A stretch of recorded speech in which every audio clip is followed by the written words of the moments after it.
add weapons. Now 0 is just going to add the rifle. So now 1 and 2, I can switch to rifle. When I click 3, there is nothing going to happen because I don't have the pistol in my inventory. So when I click 9, now I have pistol in my inventory, so I can activate it, which means it's pretty flexible system, and we can extend this. Okay, everyone. So we basically we are going to make a game from scratch. We are going to extend this based on suggestion. The game is going to be called Survive the Road. It's going to be a very punishing game that you have to walk through a path or a road, and you have to survive a very punishing enemies. We are going to use Unreal Engine and C++, using Gas and Common UI to implement this. In the last video, we had some progress, right? So we have the step 1 completed, which is basically project setup. Now we have the project set up. We also have a simple character set up in C++ and in Blueprint. We have Gas integrated to our game, which is currently not too much. It's only for the attributes and only for the health. We have a simple movement and animation setup for the character, which was only to make it running. It's not finishes, so it's just a simple one. Now we are going to start the next step, which is going to be adding weapons and a weapon system. So we are going to add weapon system, add animation for weapons, and logic for the weapons. Let's say you want to have the weapons to be showing up in the hand, change the animation based on the weapon, and then shoot bullets using that weapon, and then damage and blah blah blah, and so on. We are again going to use Unreal Engine for this. Let's start. Not just Unreal Engine, I mean using Gas. We are going to use Gas to help us make this easy on ourselves. So this is the current setup. We have a character. You can simply move. We have a damaging system that can get you killed if you get into this multiple times and reset the game, just like the previous one. But you notice this is not a correct way for a shooter game, because, well, if you're making a shooter, it doesn't make sense because you don't want the character to face right and left. This was made to basically just have an animation setup for our character. But we actually need a 4-direction movement for the lower body, and then for the upper body based on the weapon we want to change it, right? Let's start on that, right? So what I'm going to do first, I need a base class for my animation blueprint, because that way it's easier for me to access data between my character and my animation blueprint. So I'm going to make another directory, animation. So if you notice, we have something here for the player. If you go to the core player, we have PP player, and we have animation blueprint for player. Animation blueprint has another name in C++. It's called anim instance, right? So we are going to make an anim instance. Anim instance. So anim instance is the name in C++. We're going to call this player anim instance. We might have different. Okay, actually, let's just have one that we can use for any character in the game. I mean, why not? We don't have much specific thing to the player. We might want to use the same information for other humanoid or human enemies later. So I'm going to just call it STR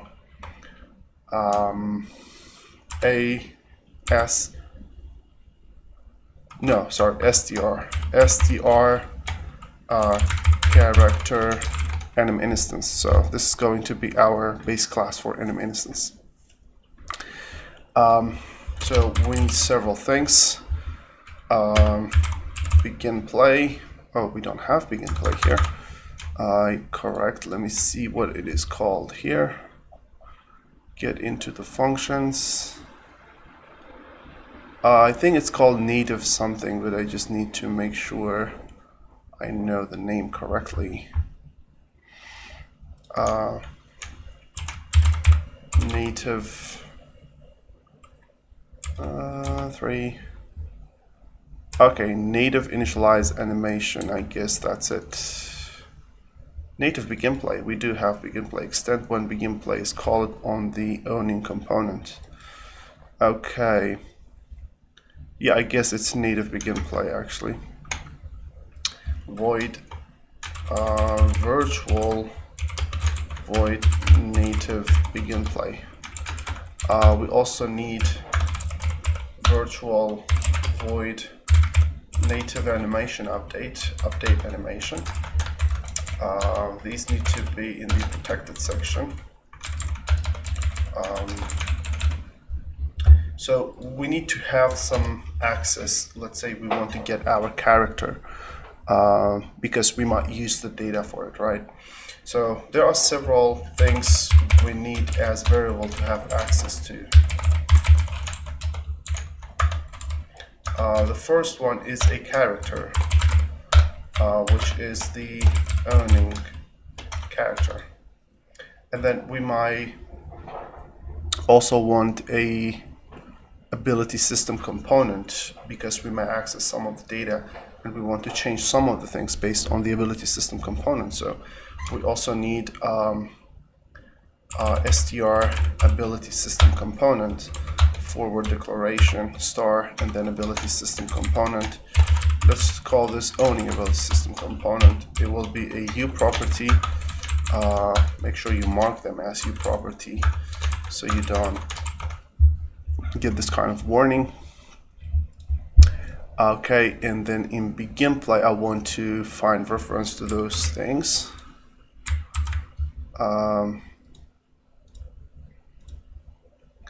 Here. Owning character will be a cast to a character for try gets pound owner. A character need to be included. Same for the ability system component. We can access the ability system component if the owning character, the cast to owning character is basically successful. So is valid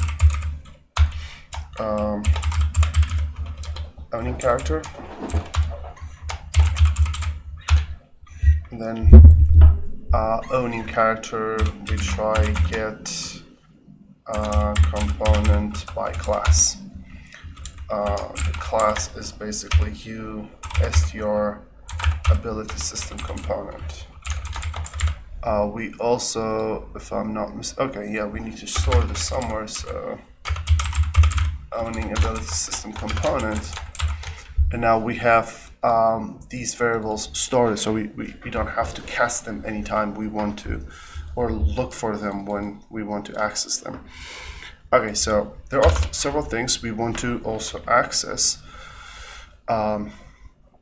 The first thing we might want to know about is, for now, at least for now, we just need to know the speed of the character, which we basically promote these two blueprints.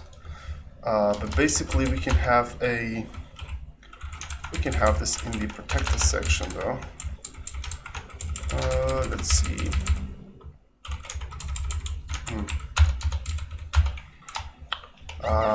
U property blueprint read only. We don't want it to be edited anywhere, so this will be float speed or character speed.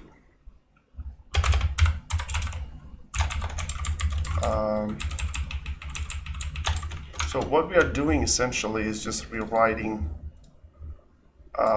some of this logics here in C++ because it's better to be in C++.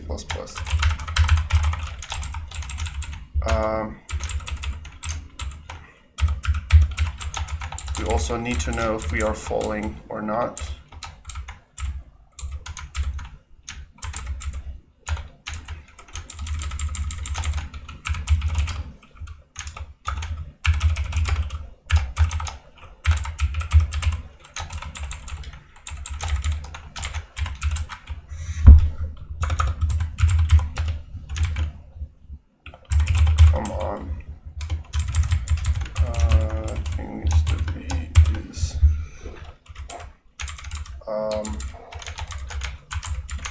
We also need to know the distance to ground, so another float.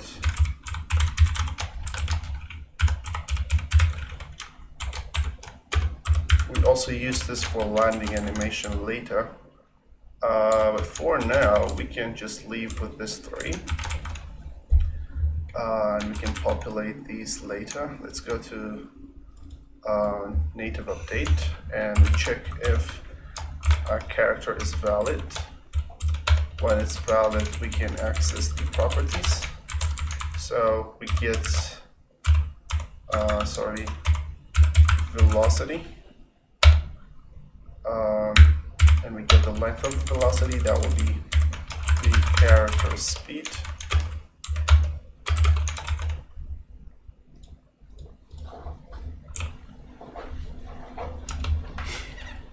We also, the is falling. It will be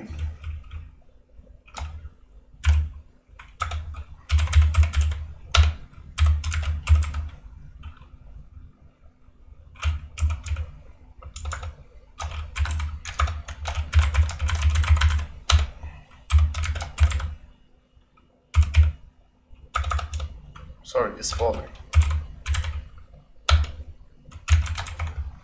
Okay, this 2 should be fine for now. And we can access the ability system component later. So if I recompile, while we are waiting on the compile, we can start on, okay, we have some errors here. Use undefined type, ability system component, okay. USDR ability system component.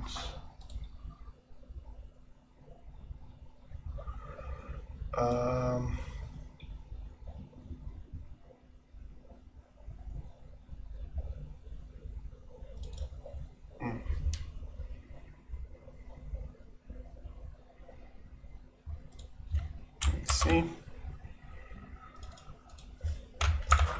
Okay, we need to include that.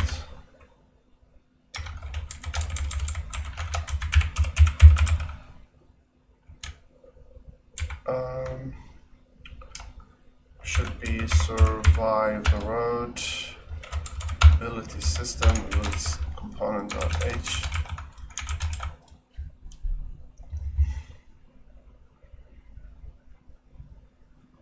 Okay.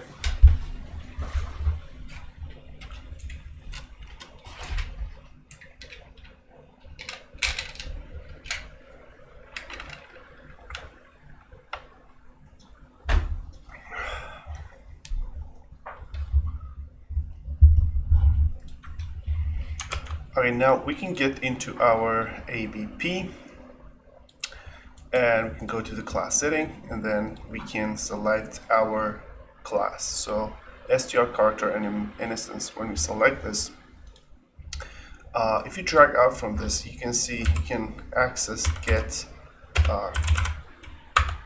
character speed, which is what we added in the C++ version, and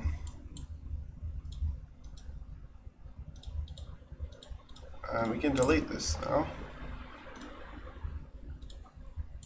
And same for is falling. We can use is falling from the instance we made.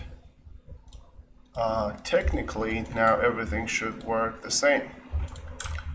And we removed this. So now we are relying on C++ variables. Okay, cool. Now we also have the C++ of the anim instance setup, so we can connect it with the weapons when we make them. Let's go ahead and start on the weapon. So let me just draw some think about this. So I just want to. So what we do here is. Actually just copy and paste this. What I'm going to make is make a weapon manager component. So this weapon manager component is going to basically keep track of weapons, add weapon, activate weapon, remove weapon, and keeps track of the active weapons and data of the active weapon, so we can later display that data on the UI, right? So for each weapon, we are going to have a weapon data, which can be a data asset, right? It can have stuff like weapon abilities, weapon mesh, weapon UI data like the image, the display name, and stuff like that. Maybe some sort of ammo settings and upgrade settings and stuff like that. So let's say you want to upgrade this weapon at some point of time. But basically, each weapon data is going to be added to the weapon manager component, and then the weapon manager component will going to handle everything. Knows, hey, this is a weapon, do this. This is the ability for the weapon. This is the weapon. Weapon is mesh. This is the display for the UI data. This is the ammo setting. If upgraded, this is how you upgrade it, and so on. So we basically have a weapon data which works like a blueprint for making the, not endless blueprint, but just a blueprint to, or a wireframe of how we are going to make this weapon. And when we activate the weapons, there will be an ability for each weapon. So each weapon is also, the weapons will be basically abilities.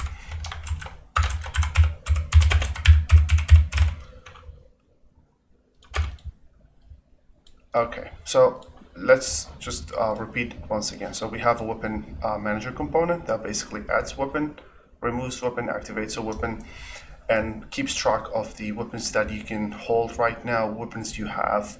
Basically, it should have inventory of current weapons you possess, right? So this is the current weapons you have. You can switch between them, and when you, let's say, collect a weapon, that weapon should also show up in your inventory, and then you can select that weapon and so on. So basically, that's how the weapon manager component should work. We also have a weapon data as we describe it.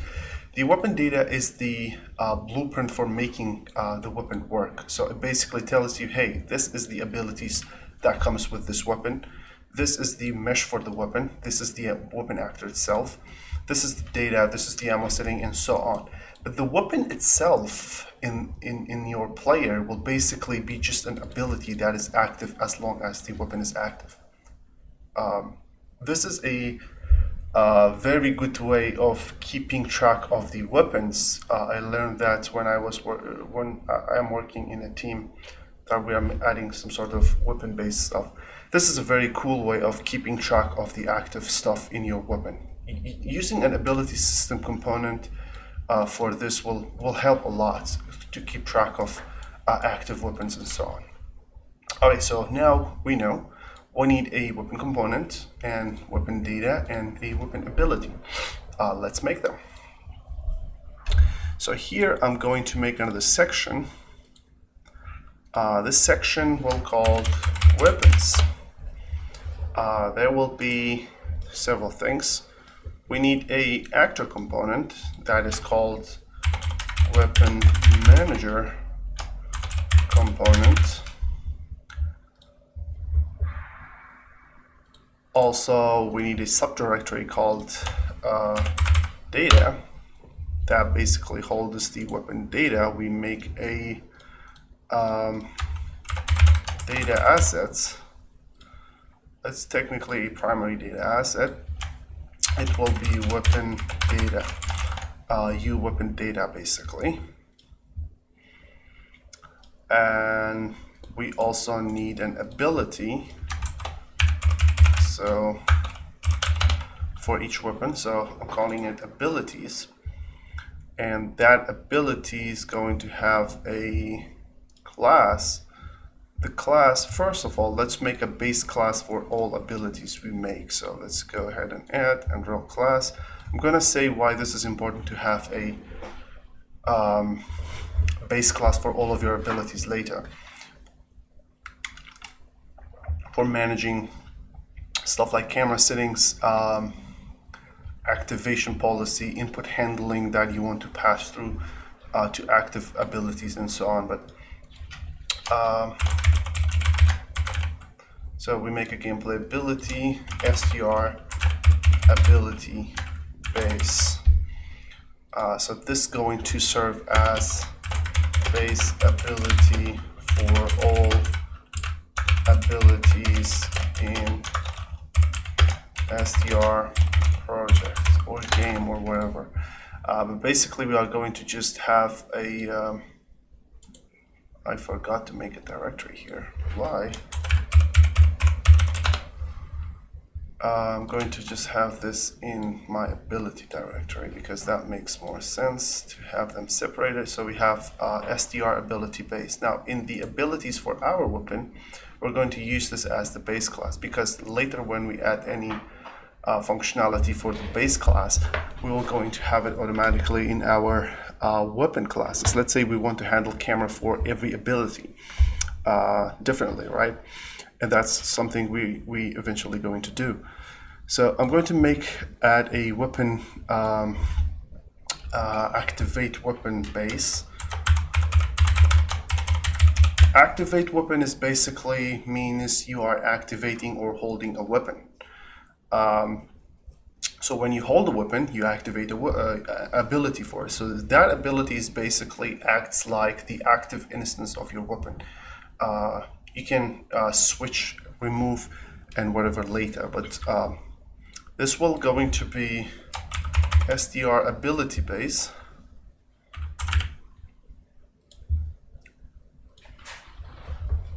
And let's go ahead and start with the data. So let's see what data we want. The first data, as you may know, as we said, each weapon, when it's active, it's just going to be an ability. So it's going to be activate weapon ability, right? So, sorry. So we need a U property, edit anywhere, blueprint, read, write, category, abilities. This is going to be a subclass of activate, U activate weapon, weapon activation ability. And then we might want other data that we want to display in the UI.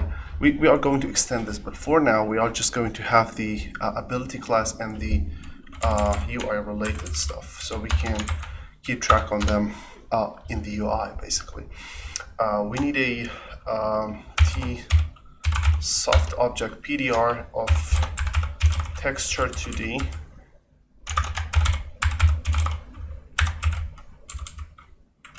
Okay, U texture 2D.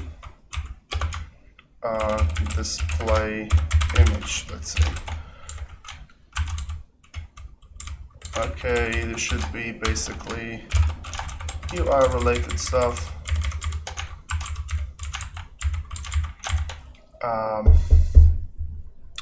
This one going to be display name.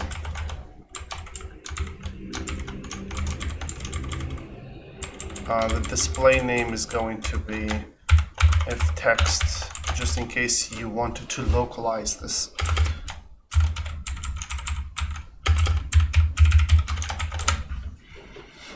Okay, so now we have the weapon data that shows a weapon activation, and then the weapon manager can handle this, right? But there's something else we need to do first of getting into the details for weapon manager component. We need a tag. For each weapon that is active, we need a tag. So we know what weapon is active, what weapon is blocking what. That's the beauty of ability system component, right? So we basically need a Unreal Engine empty class that we can use to include or make tags. You don't have to necessarily remember everything, but we basically need the tag. So I'm going to just make an empty one. Going to say str or gameplay tags.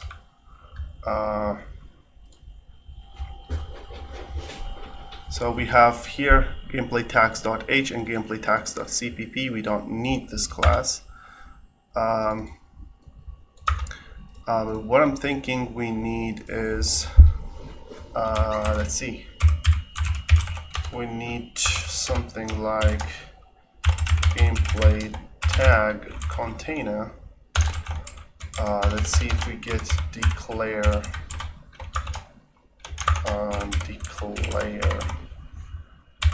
gameplay tag extern. Yep.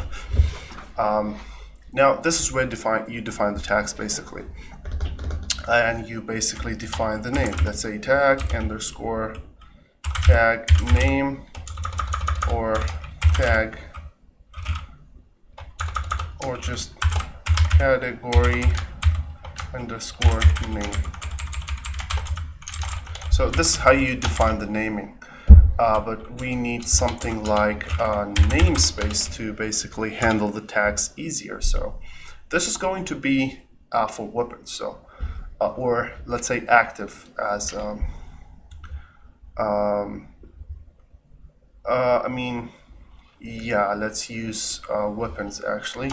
So we're gonna say weapon tags. So the weapon tags is basically going to hold this, and we are just going to add the weapon name. So the first tag we need is when you don't have a weapon.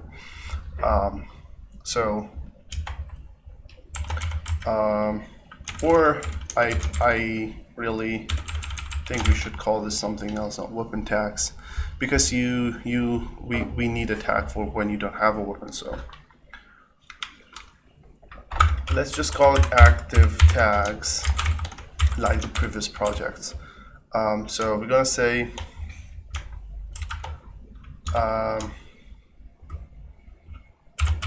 normal. So normal means no weapon is active.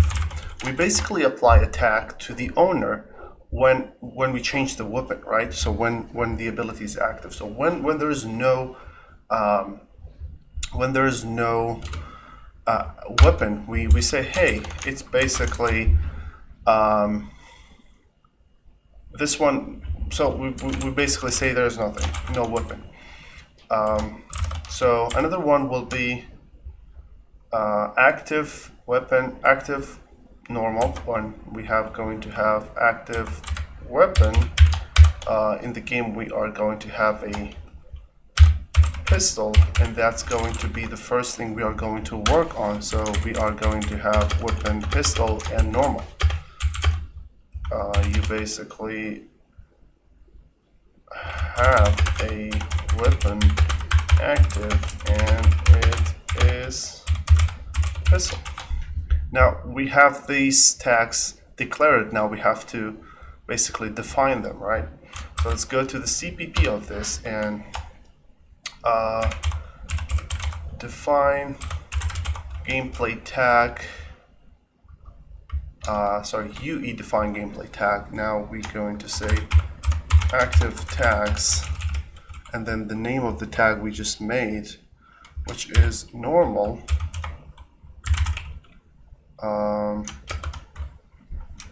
Active tags, we should be having normal.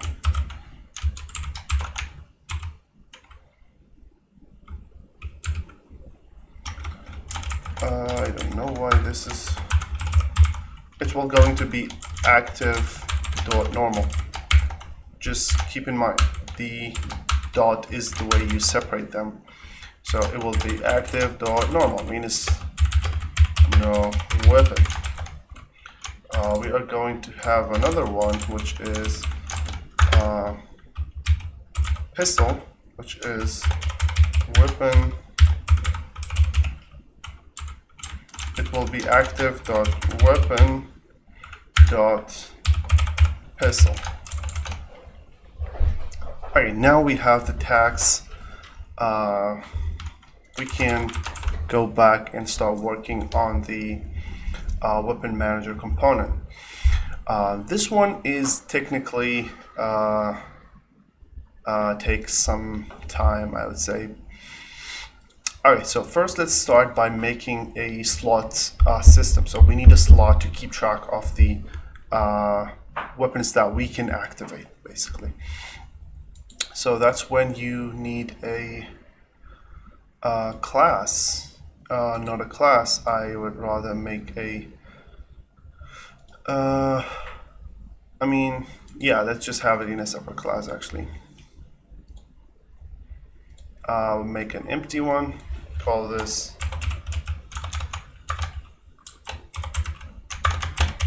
weapon slots.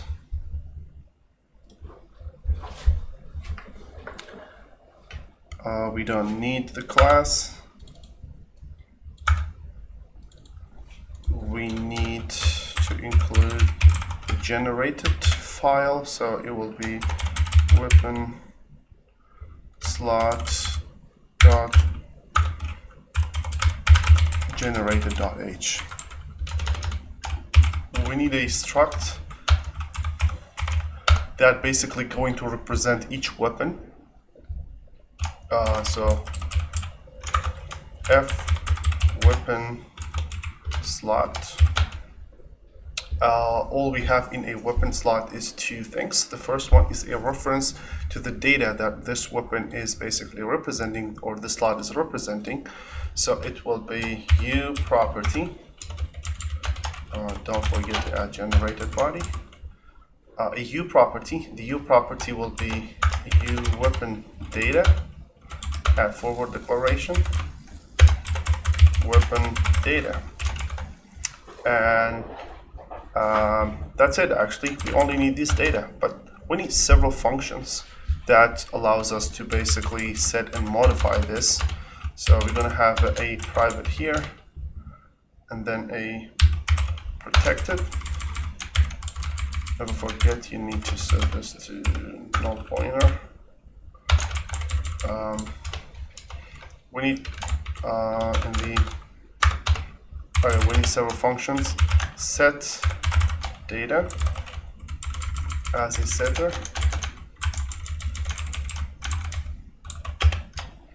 in data, that is going to just say weapon data equals in data, a boolean to check if it is valid or not. So is valid, returns is valid for weapon data. But now we got to include this or implement this in, let's just move this to the CPP file. We need another function, or we can just have it as is occupied. Is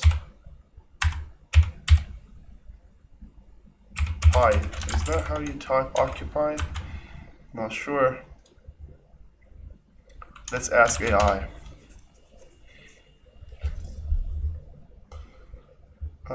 Yep, it's double Q, not one.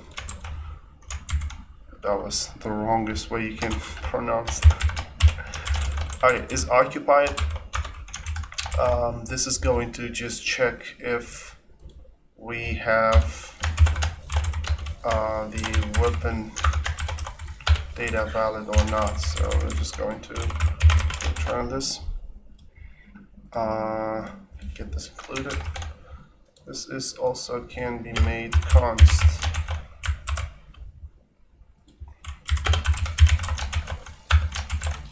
Okay, so this is what all matters for the weapon slot. Now we need something to keep track of multiple of these, because we need to know if we have a slot empty or not, right? We have multiple of these, so We're gonna make a new struct again.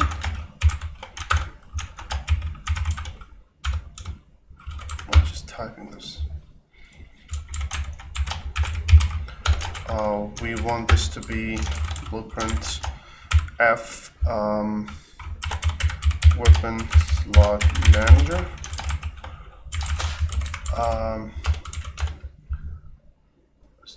The uppercase. So we have list of these slots.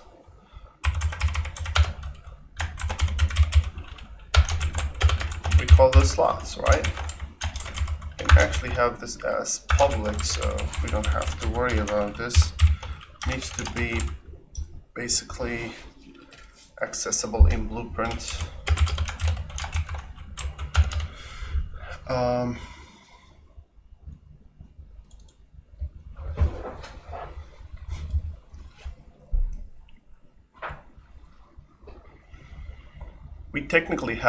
We can have a list of these, to be honest, but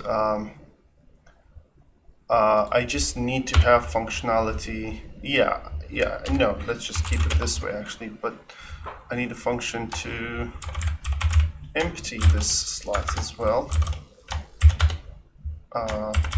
Weapon data equals null pointer.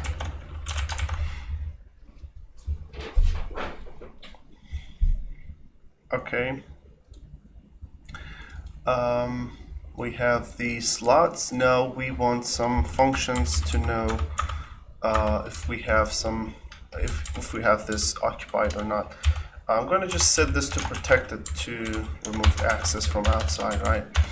And then we need to void some functions we need here. Let's just add first void add weapon. This will basically add a new weapon, and we need a boolean to know if it's a successful operation or not. Basically, u weapon data in weapon data. We need to check if we have this data in the slots or not. So we also need a function bool has weapon. So we can reuse this for later use cases. Add weapon has weapon. Bool remove weapon. This is when we empty a weapon from the slot. This weapon, yeah, I guess this is fine for now.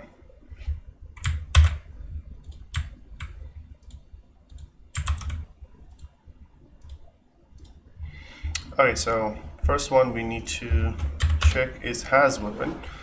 So we are checking over the slots. So we go say for f weapon slot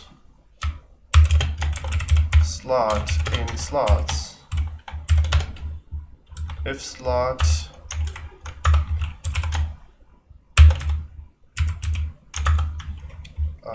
slots.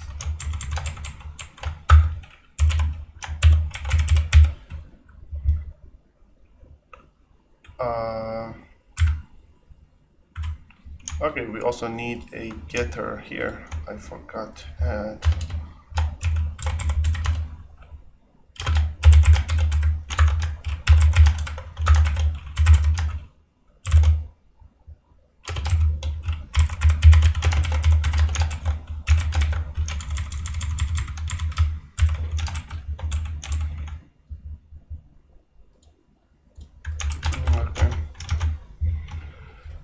So we are basically saying if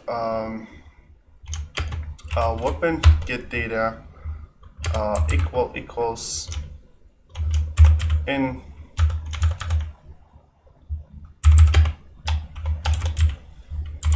weapon data, then you just return true.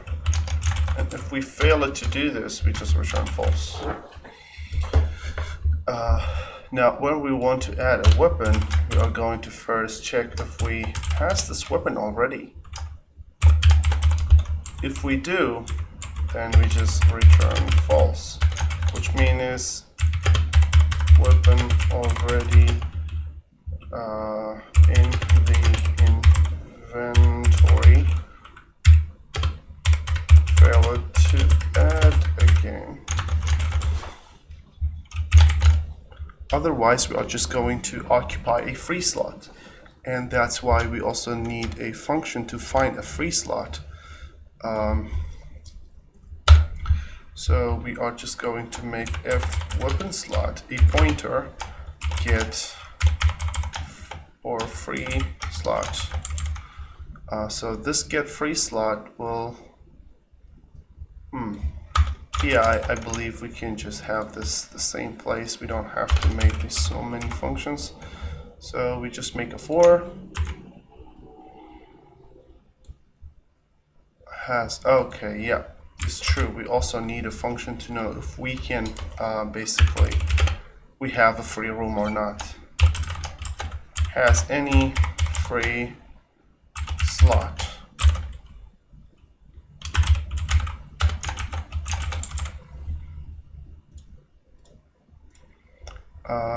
Has any free slot should basically just go over the same as we do for has weapon, but this time we just check is if is occupied equals false. If we found this, then it's true. Otherwise, we just return false.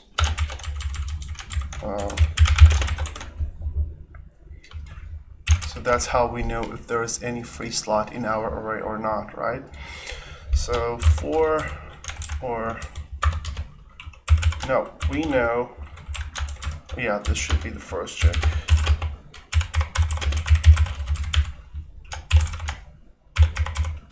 Has any free slot. So when we fail, return false. So when we want to add a new weapon, the first hop is you basically have a free slot. If not, just don't bother. And then we check if this weapon already added or not. If not, then we're going to add this. So we're going to do a for loop again. Something like this. We are going to go over the slots one by one. We have a reference to them. When we get somewhere where the occupied is false, which means this is basically free, we can say slot dot set data, and then we are going to say in weapon data. Now we successfully added the weapon to the inventory. Then we say return true because we already successfully added the new weapon. We do need to add the default state here as false, but when these two are guaranteed, this like 100% going to return true. But yeah, we still need to add the check. And then when we want to remove a weapon from the slot, you basically go over these slots one by one. So when you get somewhere when the slot.getData is basically in weapon data, that basically means you can free that slot. Slot.empty means empty the slot and then return true. But if you fail to do this, that means the remove operation is failed, so you return false. Okay, so we also need some other functions like void gets weapon index in the inventory, of course. Get inventory weapon index. That will take in a weapon data that basically returns int 32. It will give us the index of the weapon in the inventory if the weapon already exists. So say if there is a weapon of this type, then just return the index. So this is where we need to do old style. int or just size t I slots dot, we need a getter, okay.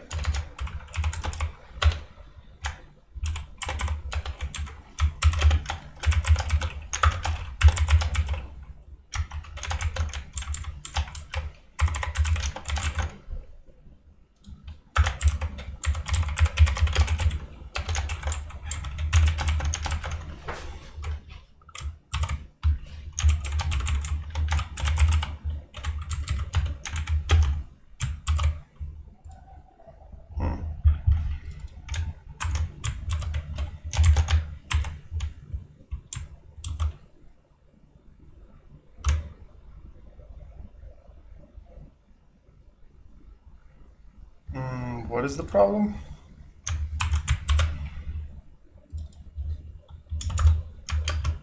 Oh my god, what I'm doing. No, that's not my god. Okay, yeah, sorry. Slots.num basically, that was my bad. So we're gonna say slots of I basically dot is occupied.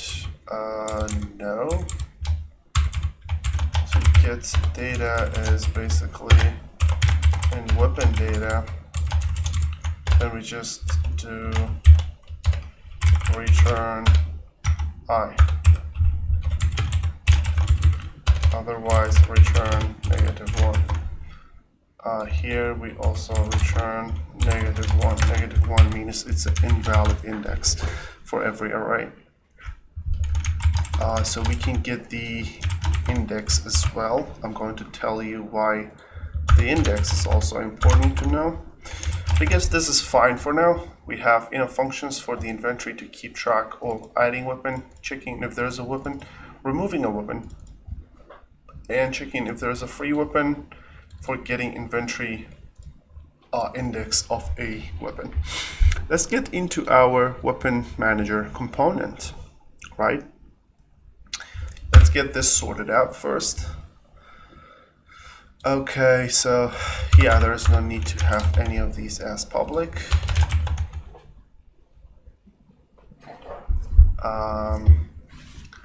Okay, so we need to get into the private section. This should have the inventory. So f weapon on slot manager, add the include slot manager. This is a U property. VM is uppercase.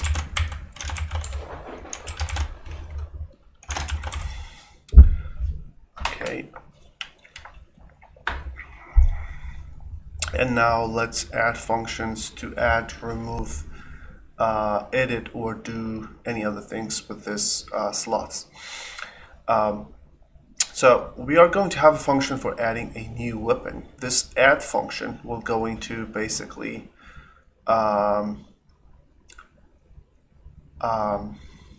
this add function is just going to have it's just going to take in a weapon data and just make the weapon, right?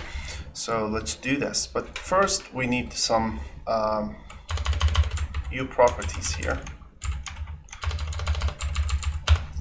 So remember we said we have an ability when we are in the normal phase. So when we have no weapon, we also have a weapon activated. So for each weapon active or no weapon, even for no weapon. So let's say we have a pistol, we are going to make a weapon data for the pistol. If it's a rifle or whatever, a shotgun, we're going to have one for that too. If there is no weapon, we are going to have another weapon data that specifies, hey, there is no weapon. So that's basically when you only have your fists and there's nothing to fight with. Maybe we have some combats later, but this is basically the phase that you have no weapon. It's also going to have a weapon data, so we know we don't have a weapon. So we call this normal, right? So it's in the other name, this is basically the default weapon that you have, like you have nothing or the default weapon. So we're going to have a U property, blueprint, read, write, edit anywhere, category, call this weapon slots. We are going to have a U weapon data.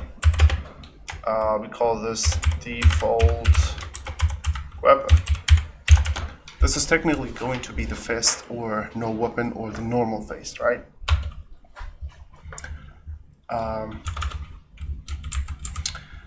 What else? Okay, now let's go ahead and add public functions.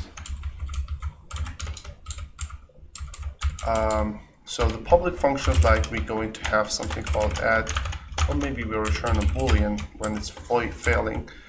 Add weapon. Add weapon is different from adding weapon to the slot manager. This is basically activating the weapon and then adding it to the slot manager. Add weapon is not going to, sorry, it's not going to activate it. It's just going to add this weapon to the slot manager, and that's it. So add weapon is going to have a default, a U weapon data as in weapon data. Okay, we need another function for remove or remove weapon. Let's just call it remove weapon.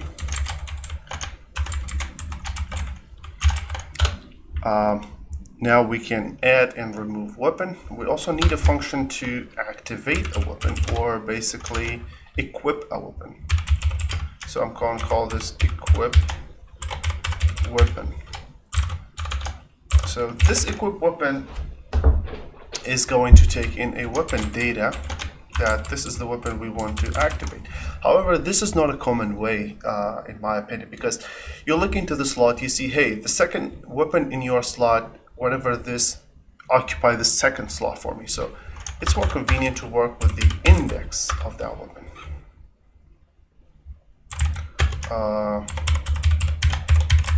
Weapon index. Okay, now we have the four necessary weapons functions we want. Let's just make them.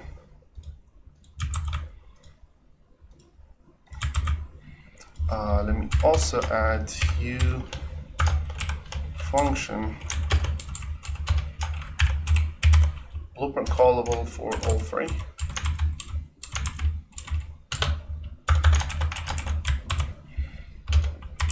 Return false. Let's add this for everyone.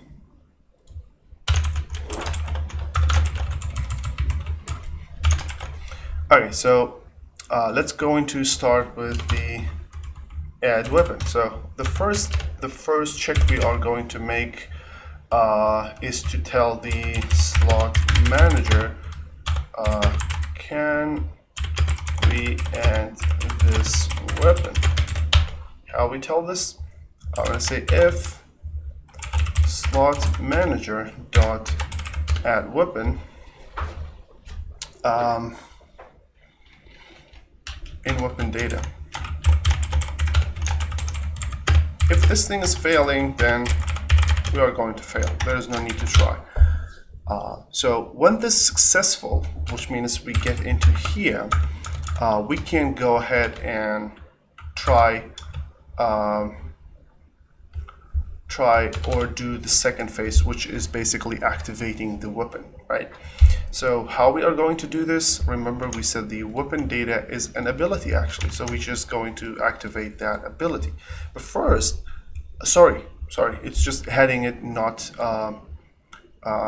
it's just add, not equip. So all we do is just grant the ability to the owner of this ability, weapon manager component. So in other words, we say, hey, you have this ability and you can activate it. The ability is the weapon, so you can activate or equip the weapon. Grant weapon ability. So we are going to say we'll just make a component, cached component here. str ability system component, ability system component, view property.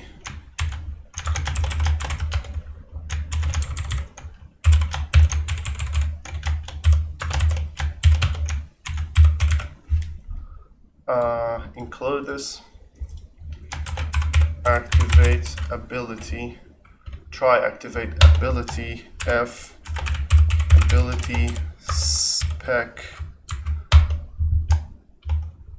it's a spec handle, not a spec, right? Ability spec, then the spec is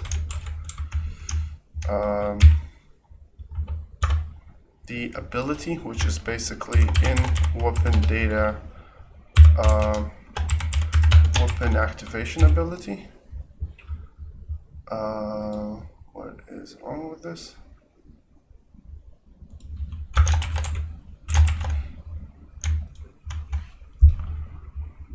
Class the level, the subclass U gameplay ability. Inaccessible, okay.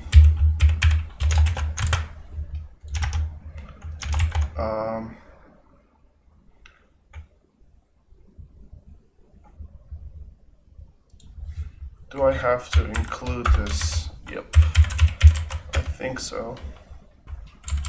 Activate weapon, yeah, this shit, okay. Now, when we add the weapon, we also give the player the ability to activate this ability, right? Now let's remove it.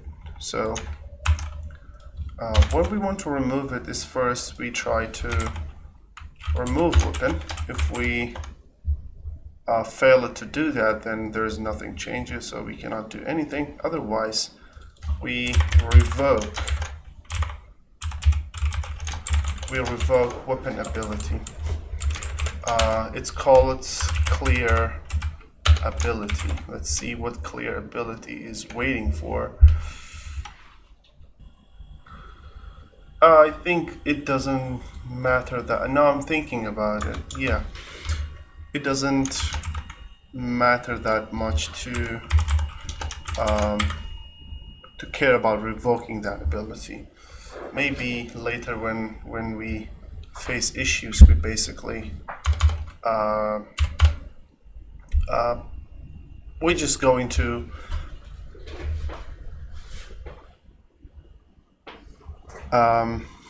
what do you call it? We're just going to add code to revoke that. But for this equip, we need two overloads.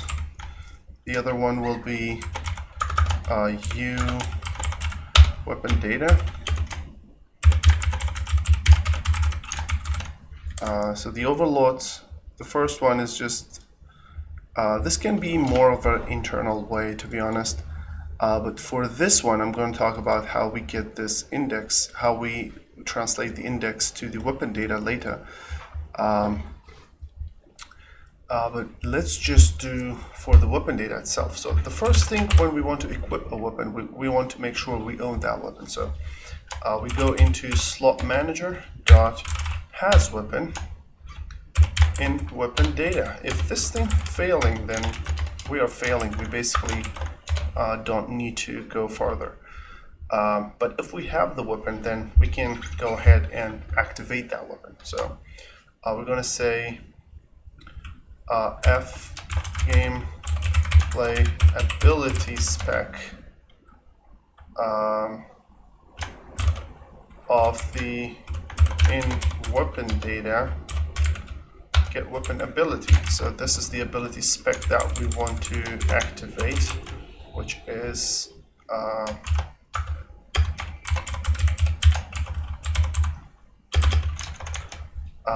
and then we go and tell our weapon or ability system component to try activate ability weapon spec.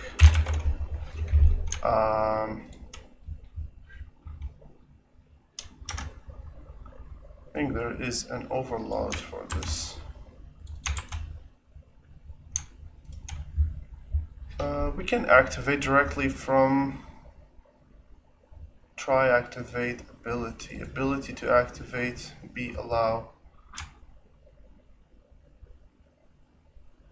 Okay.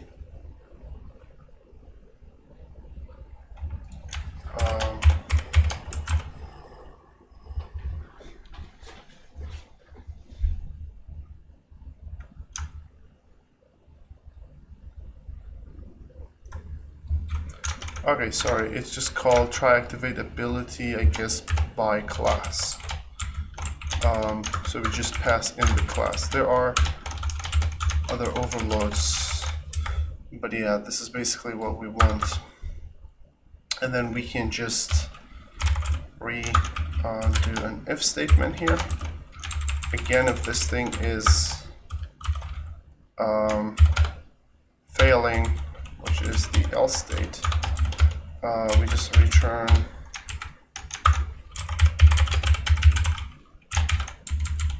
otherwise we can return true in maybe fire delegate and notify the one who is basically interested in this. Alright, so we have now a very basic implementation of the system. Okay, now let's also do this. Remember we made a function. Let's go to slot manager dot get inventory weapon index. You provide in weapon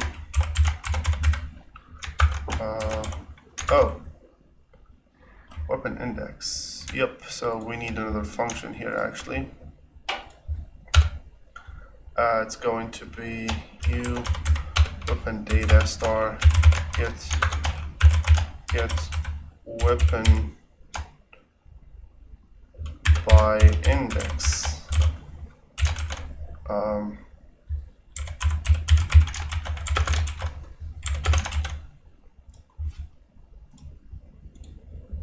This is also going to go over,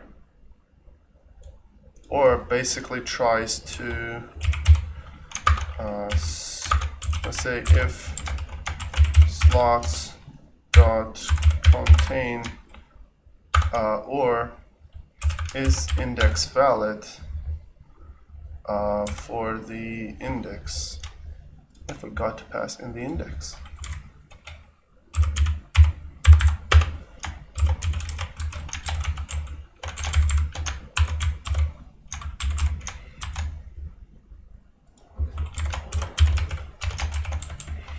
So if the index valid is just false, then we return null pointer. Otherwise, we just return the slots index get data. If it's valid, then it's going to just work, right? So inventory. So we're gonna just make a u weapon data star index weapon data is get weapon by index, weapon index. Then if sorry, index weapon data is valid, then we just going to call this function.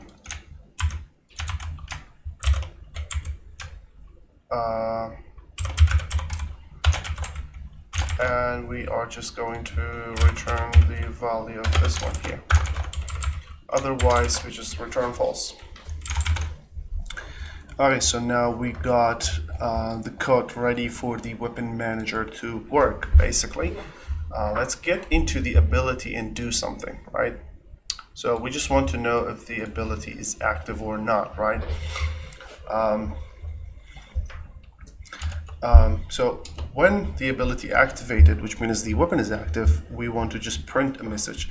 So we know we have the weapons and we are switching between the weapons. And then we are going to add the meshes in later. So let's go ahead and add virtual void activate ability, virtual void end ability. I'll make the functions. Alright, so when an ability ends, I'm going to just print a message. Add where. Okay, let's actually make it the same. F color. Let's make it green.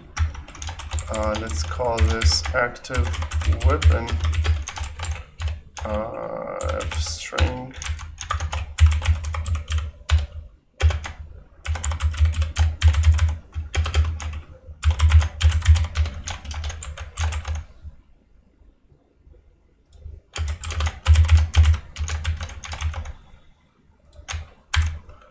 Alright, so this is going to paste the active weapon name whenever it's active. So let's make this very big since I have the key. This is going to be activated based on the weapon name.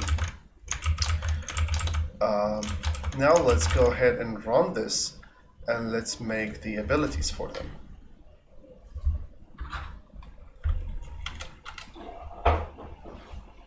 We have a private member with, okay, we don't need this. Protected, because I want access in Blueprint as well.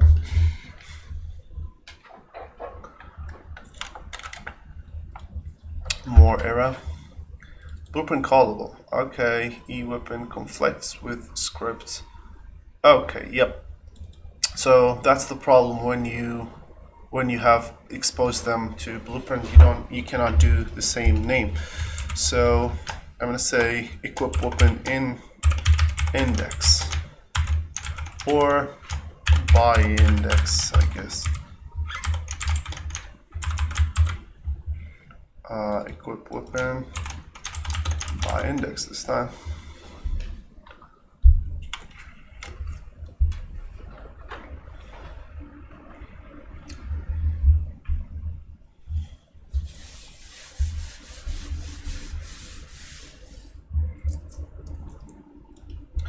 Okay,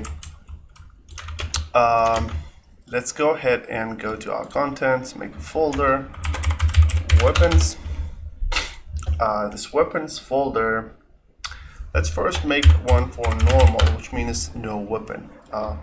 Remember, we have no weapon. So it's more clear. I also added the name here. Let's also make one for the pistol. Let's go ahead and add a data class for this one, data asset. Data. Okay, yep. And then search for weapon data. Data asset weapon data underscore normal.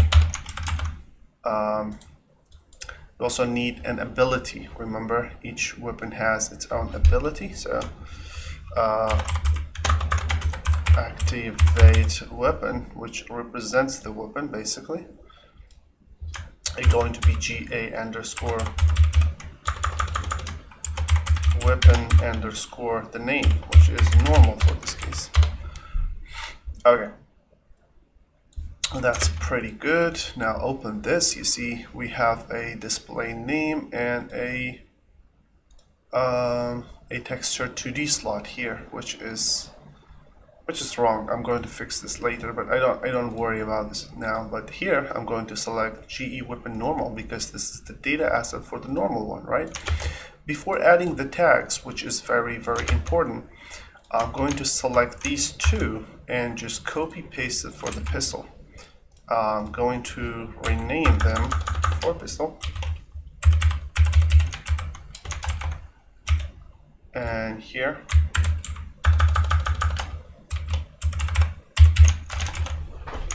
Alright, now we have data asset for pistol. We also have the ability for pistols. And we also have the ability and data asset for the pistols. Now let's first get into the abilities. The first one, which is the normal one, the ability tag, if you look closely, we have something called active, which is what we made, and this is going to be the normal because this is the normal weapon, right? And the important thing is when the normal is active, when let's say I'm activating the normal, I just want all of the other weapons to be disabled, right?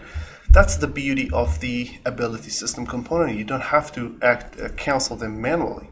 You just come here and say, well, if you activate this ability, well, this one will going to cancel the weapons. So if you have normal, then the weapons will be canceled. That's pretty good, right? But remember, we don't want to block them because they should be basically cancel out each other. And activation owner tags is basically means to activate this tag on the owner as well. So we go here and we define the normal. So we add the active.normal to the player and we say this asset is also active.normal and we say, hey, this is going to cancel the weapons. And now we are going to go to the pistol. So the pistol will going to be opposite. It will be, the tag will be active.weapon.pistol. It will going to cancel the normal ability, just like how the normal ability is canceling this one. And the owning tag will be the pistol. Okay, pretty cool. Now we have the tags and the data assets ready. Normal. Alright, but now there's one thing missing. I just realized it. I haven't even run the code, but I realized that I made a mistake here in the slot manager. I'm just looking for the existing slots. I never modify. I never modify the slots. So we have to have a number of slots to add one to them and check them because we are just looping over them. We are not increasing or decreasing the slot size. That's the point, but I forgot to add a function to basically modify the slots. So we need another function here, void init slots. And the number of the slots, we're going to be int 32 num slots.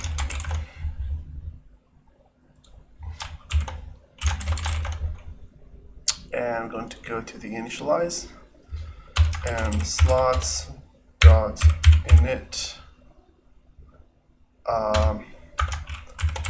f weapon slot and then the number of the slots. So this should make the number we want for the slots and just add empty slots there. So they will be all available to be occupied, right? And let's go to our weapon manager component, and in the begin play we need to do several things. So the first thing we need to do is to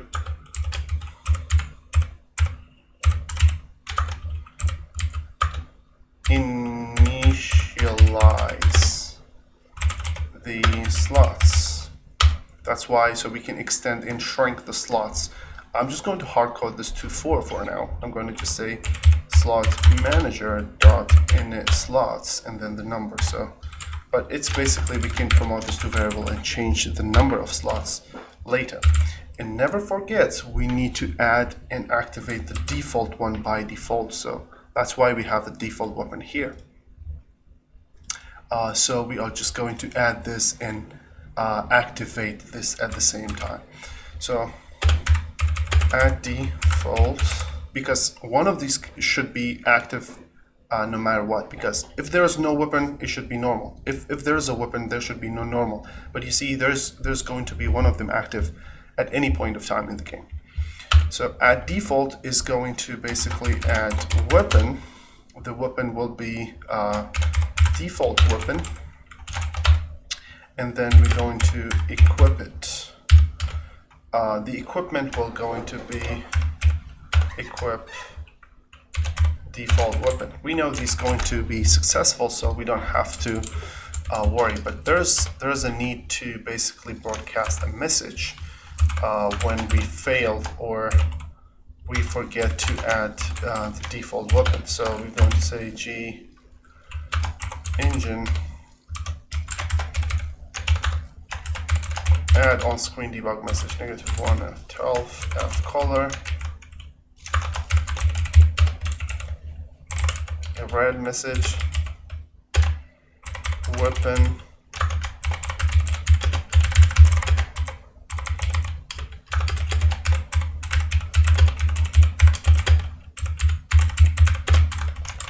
alright, we got a message here. Default slot is invalid. We're just going to return here. There is no need to continue. Actually, we can in save since we already added the checks. Or did I? Oh, weapon. No.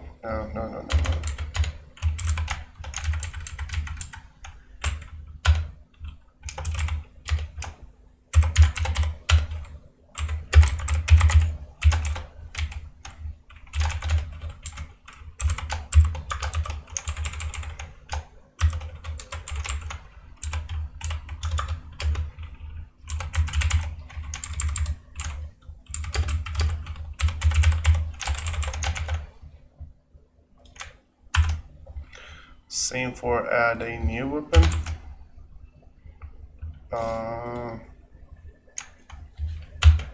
Yeah, same for this one. Okay, now let's rerun the game.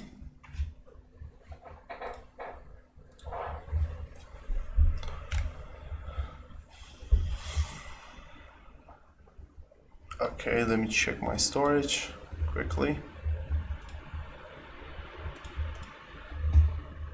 Okay.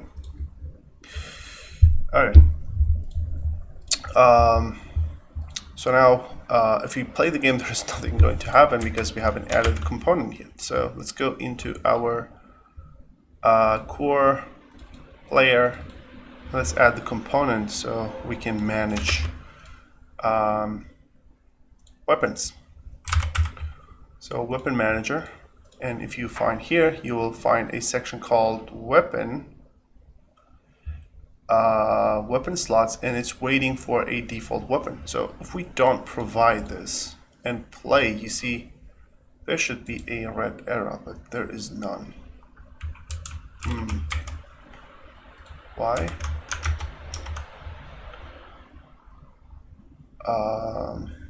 Where is begin play? Initialize, add, default, red. Okay, that's strange. I'm going to check that, but let's just add normal here.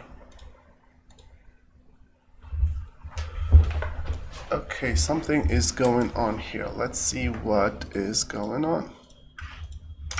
Let's restart the game. Maybe the printing is not working because I had that issue once, not once, but multiple times when Unreal Engine's printing is just not working for some reason. That's why it's sometimes better to use the log. Not sometimes, I would say mostly. Okay, it's not working. Even though it's empty. Let's check if we are getting here or not. Okay, we do. That's weird. Oh, printing is valid, bro.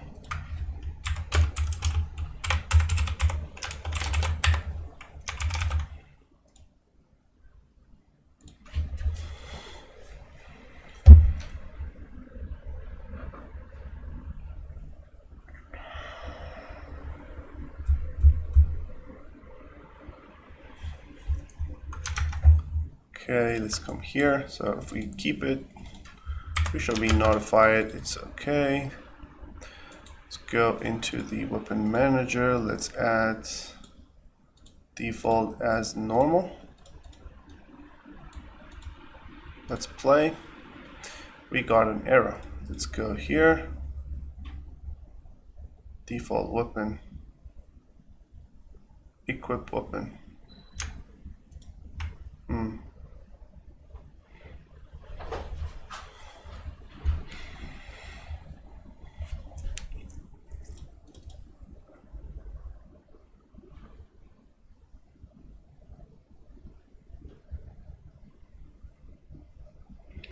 Are they? I don't think so, but let me just check if the activation ability is just basically null. Where's weapons? Normal one. Oh, why is this null? What?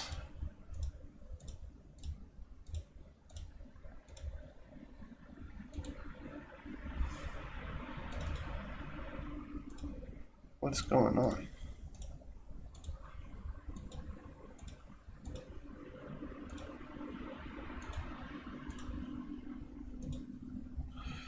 Okay, so sounds like this thing is corrupt.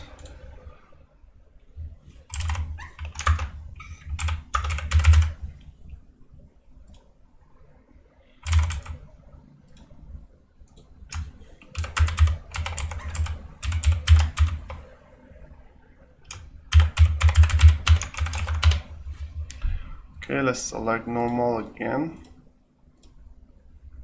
What the hell is this?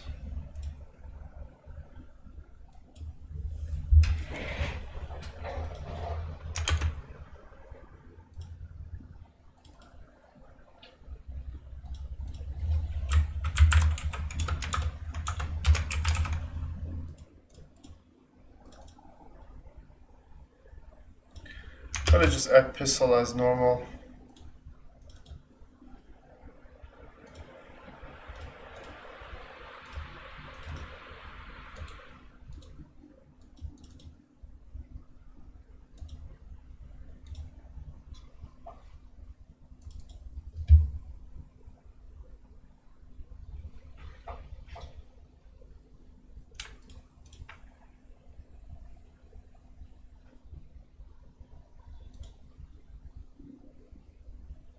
Oh my goodness.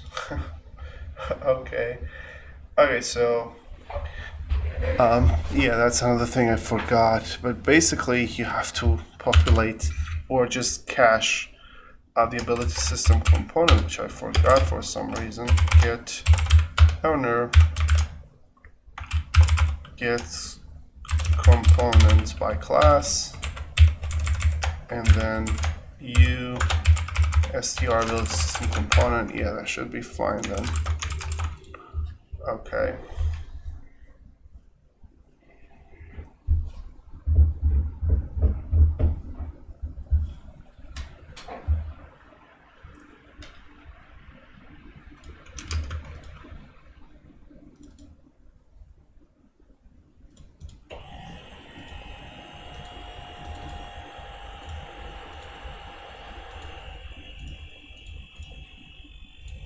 Alright, if we play now, alright, you see, now we have weapon active, GA weapon normal.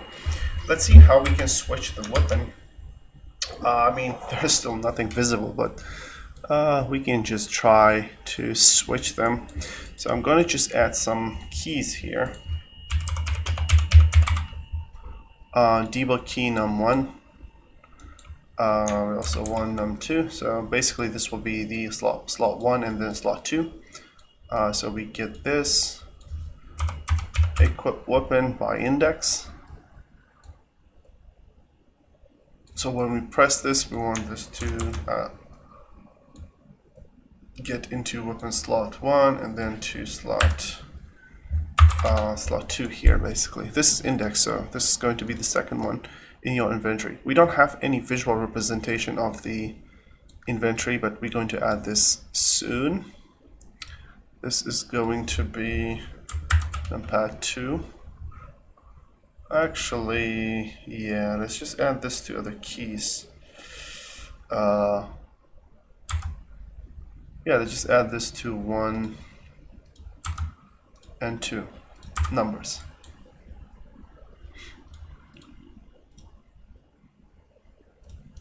And if we try, you see, we cannot switch them. And the reason is because we need to first add them.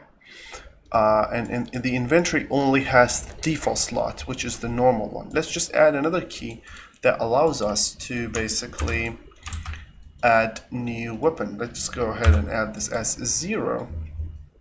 But this one is going to, instead of try to equip a weapon, it just add a weapon.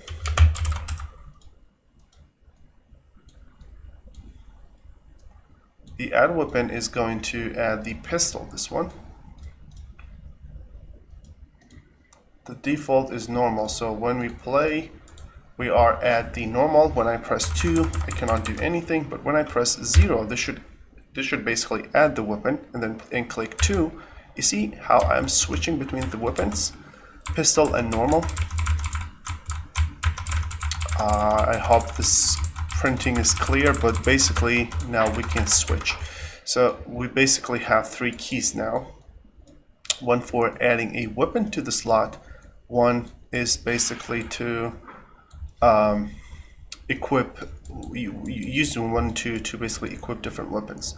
But there's nothing changing here. Technically what we did, it's still not visible. Here, it's not visible. We cannot. Okay, one more thing I forgot, which is very shameful. I mean, when you click on this, you see the number is rising. It basically means we are making more and more instances of the same ability activated but not cancelled unless we are making a pistol. That's because the weapons should block themselves in the ability. That's very important. So this block abilities with, which means this ability should be blocked when this is active.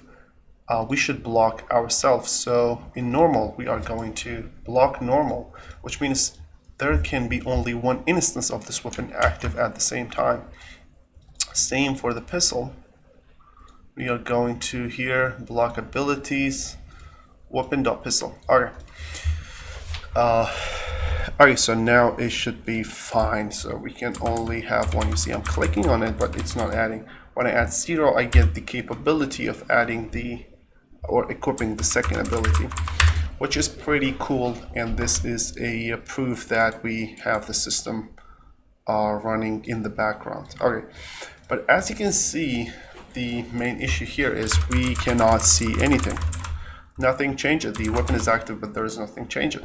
So let's do something. So let's say when we have the pistol, we just want the pistol to show up, and when there's no pistol, we just want when we switch back to the normal or the fist, we just want the pistol to be removed, right? So let's go ahead and do this. I don't have the pistol here, unfortunately, so we are going to quickly go to Lyra and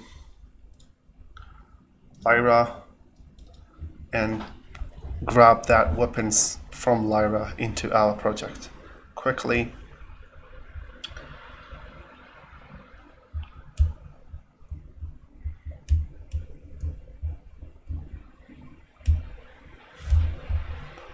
Okay, here we go, Lyra. Let's maximize this. How we can find weapons? Yep, pistol. Let's for now just get the pistol. We have pistol, skeleton, and the static. I don't know why we want the skeleton version, to be honest. Maybe there's something behind this, but I'm just going to migrate this one. Let's go ahead and, where is migrate, bro? Okay, it's in the asset action. Okay, this is going to get generic pistol. Where is generic? It's just materials. Okay. Then we go to the pistol. I think my folder is also called pistol, so yeah, that should be fine. It will just put it here automatically for us. So I like it. So we go to the content for our folder. Boom, it should be there now. Yep, we have texture, material, and mesh, which is pretty good. Let's remove Lyra and let's get into our data asset, which we made for the weapons.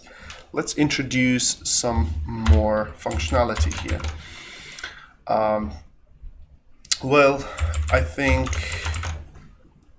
well, let's think about this. We can have the mesh directly here. We might switch this to actor later. Well, let's just have them as actors, to be honest. I think that will be better. So I'm gonna make a function called actor inside the weapons folder.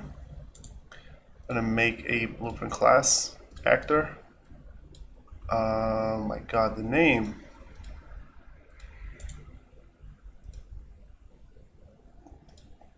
The name should be weapon actor.cpp. And next. Okay, so I don't want to add more details here, but what we need for these weapon actors to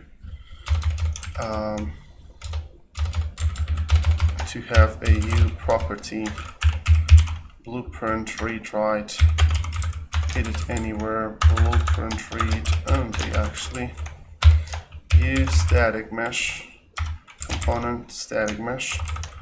Let's go to this one.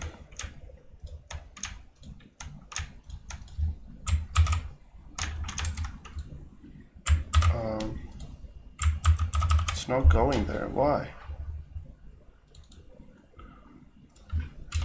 Static mesh equals create default sub object static mesh. I'm just going to call this mesh.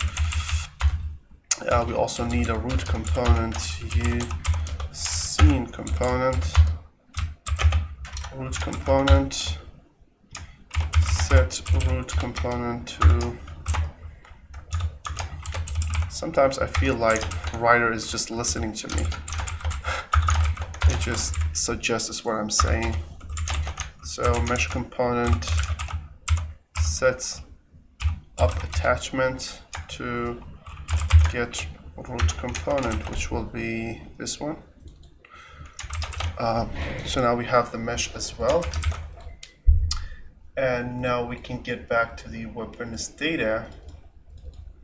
And here we can have a U property.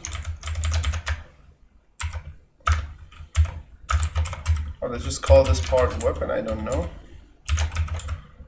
We want to be a T subclass of U or a weapon actor.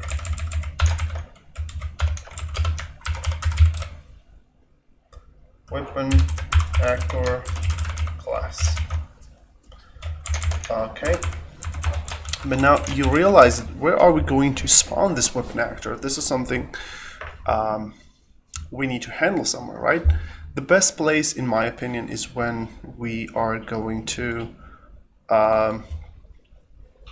activate the ability, because the ability is pretty handy. We have the activate ability and end ability. We know when the ability ends is time to remove the weapon, because if there's a weapon, then this is where you remove it. And if there is a weapon to add, here you add the weapon mesh, right? So that's why we need access to those data, or the weapons data inside the weapons activate weapon ability. So we need to find a way to make this communication, and this should be done via weapon manager component actually. But technically how we do this, so in the weapon manager component you are going to need a function called uWeaponData star gets weapon data for ability, right? So this is going to require us or gives us the weapon data for an ability, right?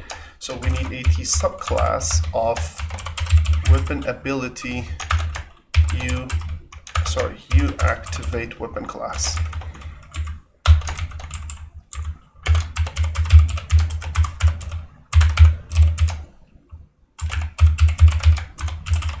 The name is just too long. And all we need to do is just pass this information to the slot manager because we have the access to slots directly here. So we need another function here, get weapon data or ability, which will take in the weapon data, not weapon data, but U activate weapon star weapon ability class. Let's go here in implementation. So all we have to do is just go over all of the abilities, and when we find one of them occupied, which means there's a valid data, we are going to check the slot.getData.weapon ability, right? So we're going to check if the weapon ability is the same as weapon ability class, or maybe we call this in weapon ability class to differentiate between them. Okay, in weapon ability class. What do you mean? Oh, no, sorry. It's not the ability itself, it's T subclass of the ability. Sorry.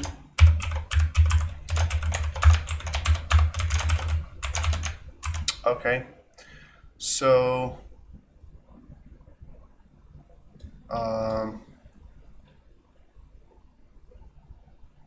okay, just give us this then. We do return slot dot get data, basically,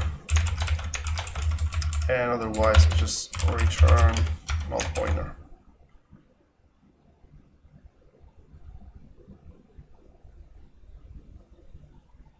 If weapon slot to return. Okay, I don't know what is this about. To return type, oh, you weapon data. What?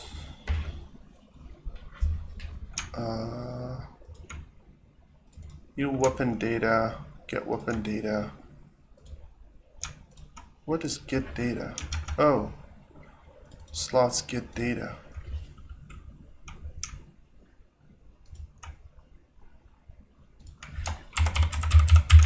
Just call this get weapon data to remove this confusion.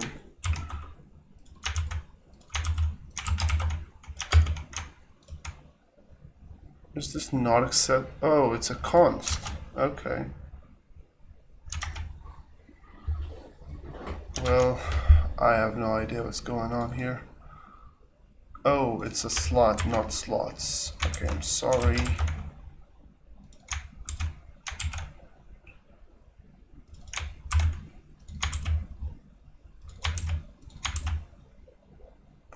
Okay. Okay, now we have this function inside the slot manager. Let's add this to here. If or just slot manager dot get ability for ability weapon activation ability class. So return this. Okay. Alright, so we have a function now that you can give it the ability class, and it will give you the and it will just give you the valid weapon data for it, right? Now let's get back to the weapon activation class, or activate weapon class. Now we need to have several parameters, or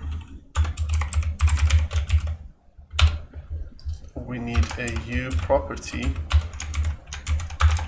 that will be USTR ability system component, and in activate ability, we need to populate this. How? We say get owning ability from actor info, get component by class, USTR ability system component. So this way we have access to this, and if this thing is valid, and we can make a protected function to view weapon data at forward declaration, gets weapon data. This is going to be returning the weapon data from the ability system component. So ability system component gets weapon. Okay, am I just doing a wrong thing? Yeah, oh my god. We don't want the ability system component, we need U weapon manager component. Okay, sorry. And then here we need the same, and then we call, say, get weapon ability, then say get class. Okay, cool. The first thing is we need to make sure we don't access this if it's not valid. So false, return null pointer, otherwise just return this. Okay, so now we can get the weapon data as well. Now let's just spawn the weapon, right?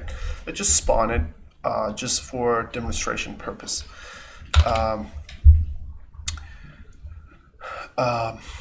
Let's just do spawn or get world. It's actually just store a reference to the spawned actor. U property, a weapon actor, star weapon actor, or spawn it weapon actor. Let's say spawn it weapon actor equals get world spawn actor. The actor class we want to spawn is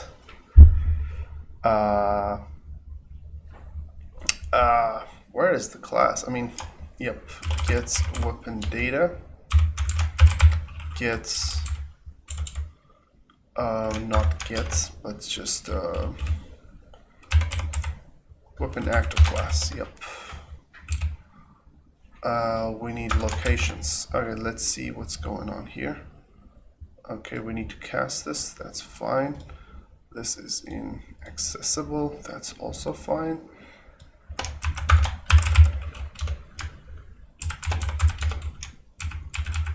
Can't we do that?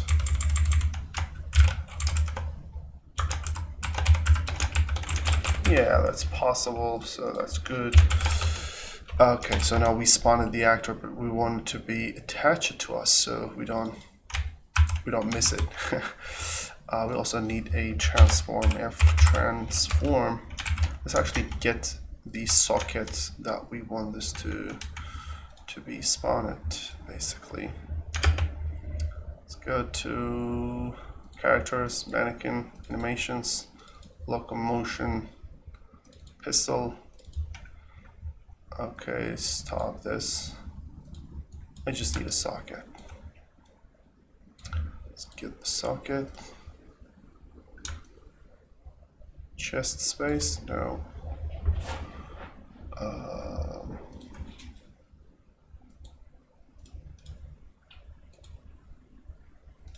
Alright, this will be fine for now. I know this is not going to be very good. So we're going to say gets owning component from actor info, get socket transform. We need the socket's name.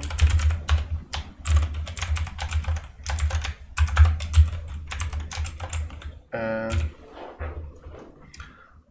relevant transform space. Now we just don't worry about that. It will be just world spawn transform f transform spawn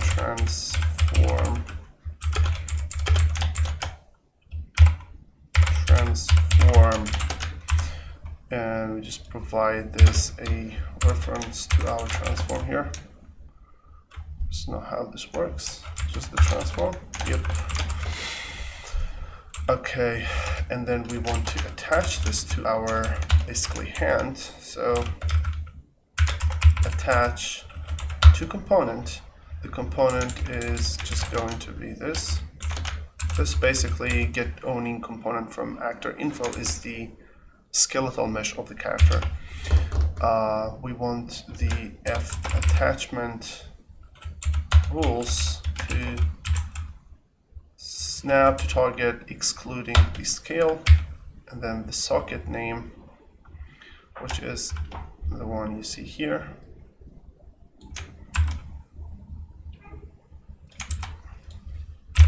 Alright, this should be fine for now. We don't worry about the way it looks because we are going to modify this later. But we want to remove this when the ability is ended, so we're going to just say destroy. Of course, we need to make sure this is valid before calling destroy, so it's valid. So if it's not valid, then we just don't bother. Same for spawning.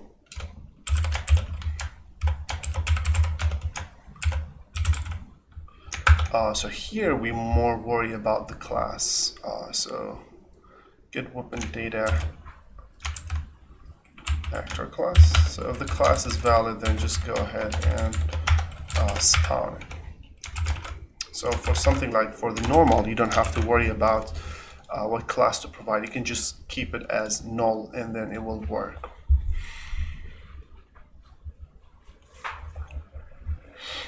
And let's wait. Let's see how the weapon works.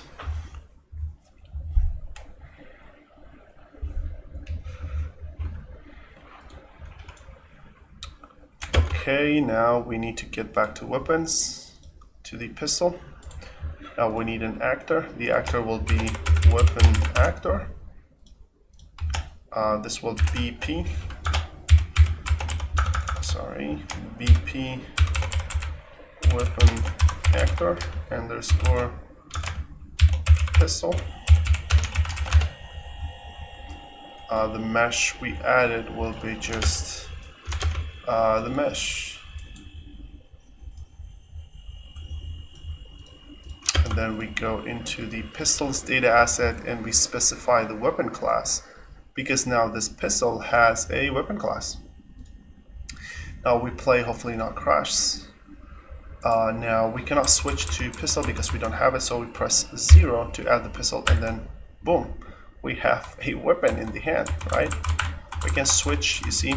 Let me just add some prints here so it's more obvious what's going on there. Core, player, here let me just add a print. Pistol added to player inventory. I'm gonna just make this look very obvious, like, I don't know, like orange. So now we cannot switch to weapon 2 because we don't have it, but when we press 0, you see we get a message, the pistol is added. So now we can switch to pistol, and we can switch back to normal and pistol, normal, pistol, normal, pistol. Now just for sake of demonstration, let's just add another weapon, let's say the rifle, into this section. Let's first get the weapon from Lyra.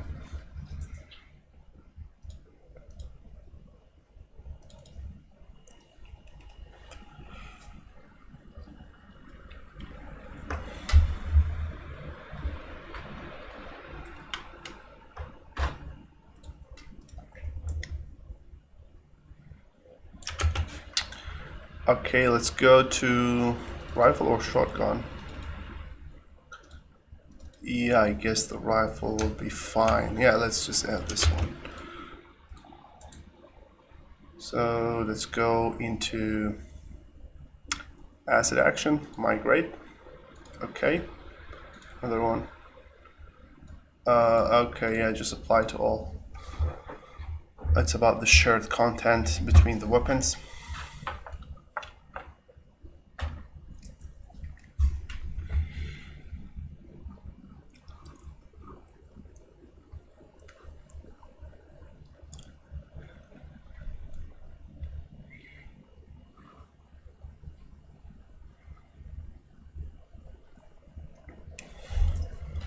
Okay, now in our game, now we have rifle as well. So let's make contents we want for rifle.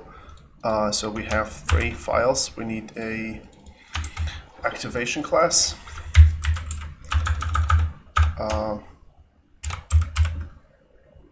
rifle. We need a data asset. We need a weapon actor.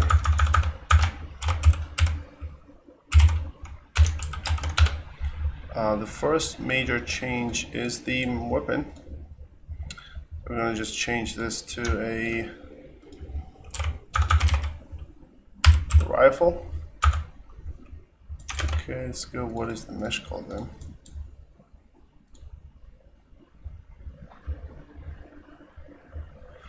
Okay, so now we got this. Let's go to the data asset, make sure we have the rifle's ability set here. Make sure we have the actor set here. Now we have a data asset ready for the rifle to be used. But there's still one thing off. You see now this is set to pistol because the system will not understand what we are trying to do here. So it's very important to go and then add the required tags for that, so the ability system knows what we are talking about here.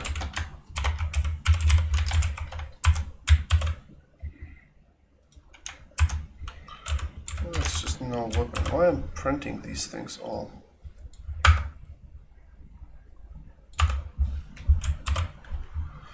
Then we have the rifle.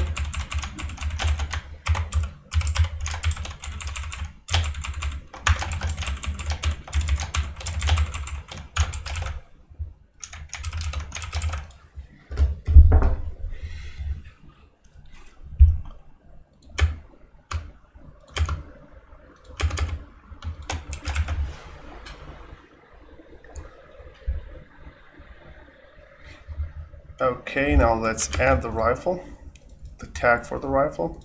So the one that says this is going to be weapon.rifle. Same for this, active weapon.rifle. This one, rifle. But notice we only deactivating active.normal. This is wrong. This is good for when we have only 2 weapons. So now we have more. So we say, hey, anything that is active, just remove it because we are activating a new weapon. So this is more convenient to have active canceled out. Or we can do it in another way. We can say, hey, active.normal and active.weapon. So which means any weapon or even the normal, just cancel them out. We can add this same thing for this one, because we want to make sure any other weapon will be deactivated at this time. And for the normal one, generic. What is generic? Okay, yeah. The normal one will basically going to destroy any weapon, which is fine. Okay, now let's go to the player, core, player. Let's make sure we have another inputs to add the rifle. This is, let's say, this is going to be 9. 9 is going to add the data asset of the rifle. Okay. Yeah, so 0 will going to add the rifle.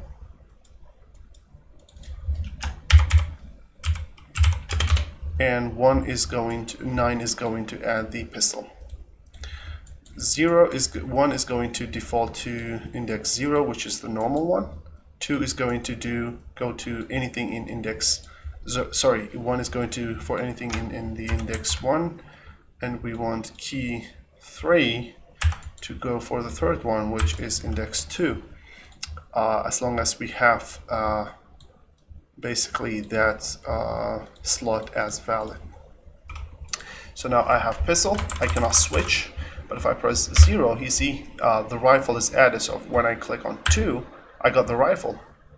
And when I click on 9, I got pistol added to the inventory. So now I can get back to and click 3. See, I'm switching to the pistol. So that's how you switch weapons. Now we have 3 weapons that you can technically switch between them, right? And it's because I have 3 in my inventory. I can remove them and I can do anything I want with the inventory I have. Remember, we added the functions, but we don't actually use them for now. Up until now, it's very good. So you get the weapons. You see things are messing up, especially the movement. The reason for that is because your weapon is basically has collision, which is not something you really want to do. So you can just go into your weapon one by one or in the C++ class and deactivate their collision, because you really don't want any collision for your weapon. So go to rifle,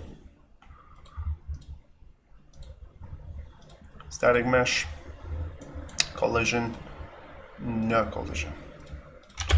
Same for the pistol.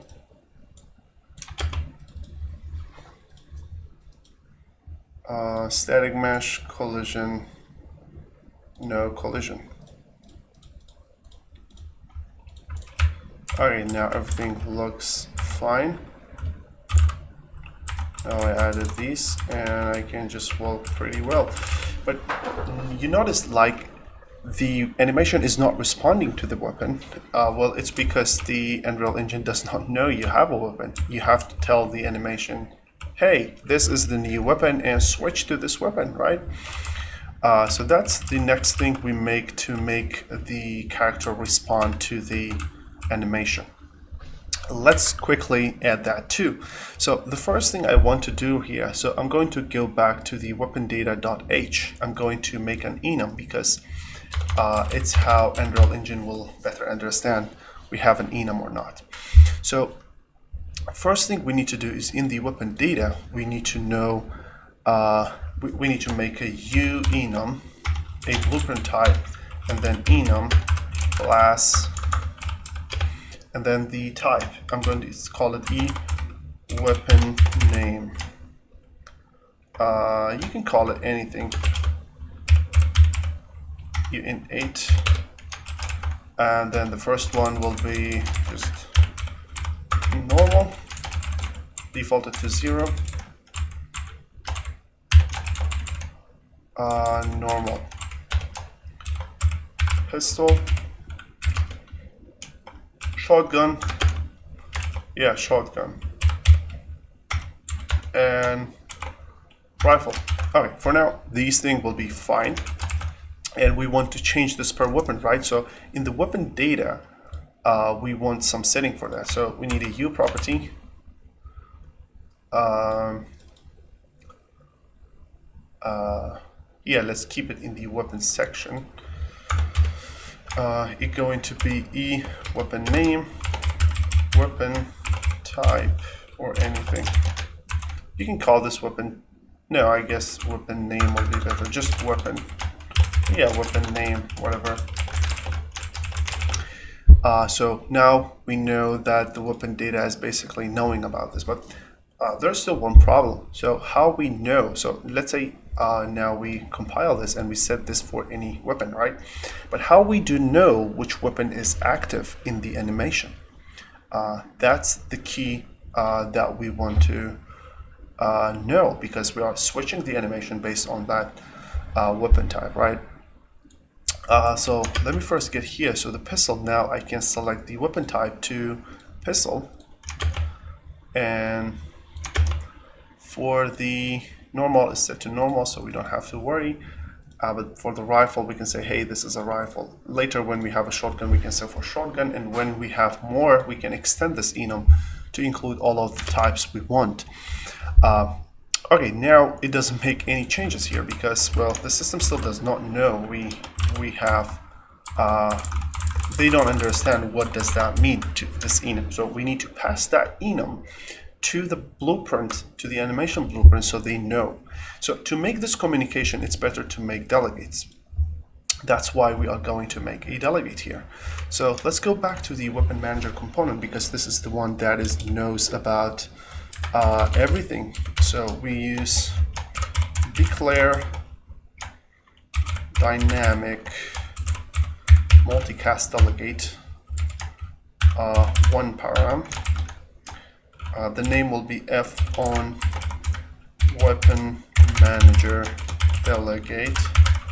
The name doesn't matter, to be honest, and it will have a uWeapon data pointer into it. Weapon data. So that's the delegate we want to have.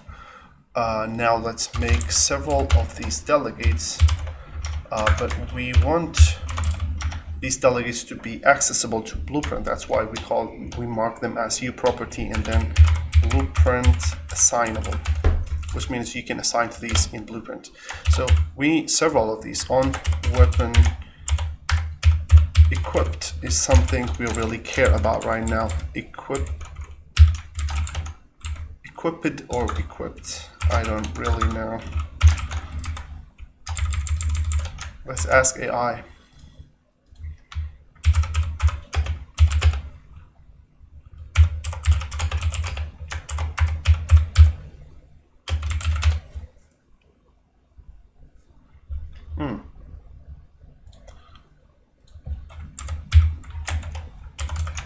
So I was correct. So when a weapon equipped, we just want to broadcast a delegate so we are aware. So remember we added this comment here, fire, delegate, and notify. So we just do add a broadcast and then in weapon data, which basically means we tell everybody, hey, we basically changed the weapon. This is when a weapon is equipped, which means another weapon is basically removed. So let's run this again, and now we can change the animation state based on the weapon state. Sorry.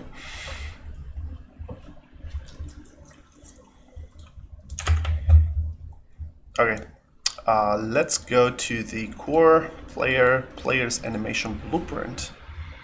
Let's find the event graph. We technically don't need this because it's not use it. We need begin play, native begin play, or blueprint begin play. We want to get owning actor or owning component. Owning actor is better. And we want to get component by class. The class, as you know, is weapon manager. Oh, no, I just want get component by class.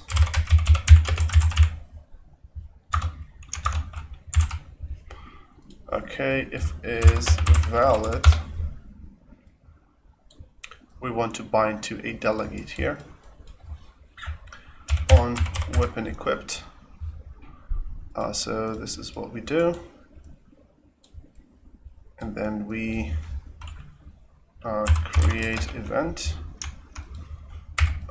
Just make that for me automatically, bro.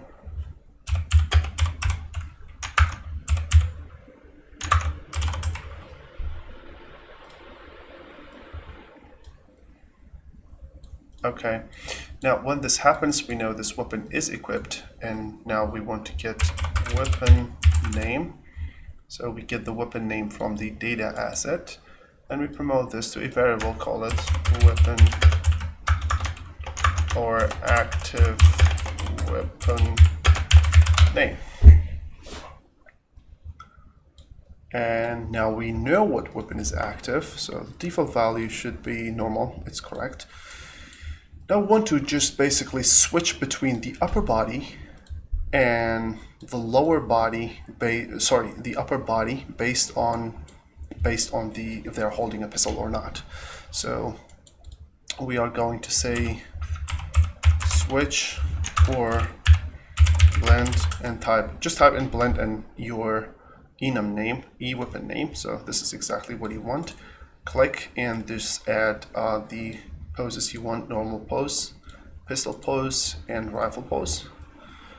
So the default and this, let me just add this and type in. This is not going to be the final one because it's only one directional movement. We are going to replace this with a directional movement. Before now, I'm just going to assume that we would keep it this way. So we are just blending for upper body just to demonstrate how we are going to blend the animation based on the weapon. So I'm going to cache this. Call this lower body base or something. It's actually not just lower body, but so what we are going to do, we are going to use lower body here and lower body for the normal pose as well. But now we want a animation for the pistol pose, right? So we need same blend space we have here for the unarmed movement. We want another one for basically for the pistol, because now we are focused on the pistol. Okay, here we go. Let's just name this to let's go from an armored to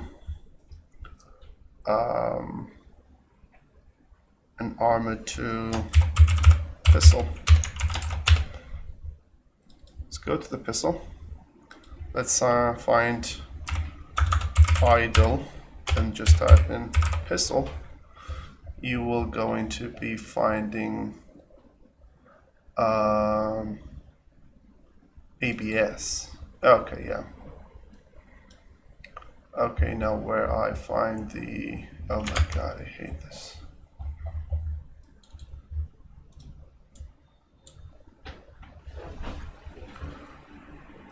So this ADS is going to be the one we want. This is the idle one. And we need walk plus pistol. Walk pistol forward.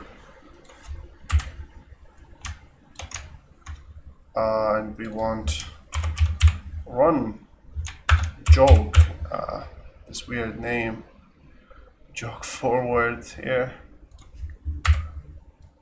And here we go. Now we have run, walk, and so on. And let's go ahead and make this blend based on the weapon. Get back here. We might want to add this loop for that as well, but for now I'm just not worried about that, to be honest. So now we have this one. I'm not going to add falling state for the pistol right now. I don't think that's necessary. I'm going to just add this to the pistol mode. So now if we go and modify this in runtime, this is what we will see. We're in pistol state, bro.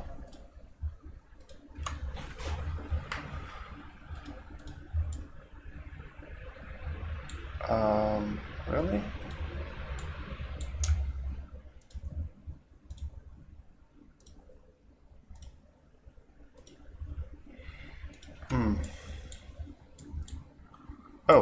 Oh my god, I haven't connected this yet. Alright, so now we get into the pistol state, right? So this is basically, no, this is working. Let's just make another one for the for the rifle. Paste this.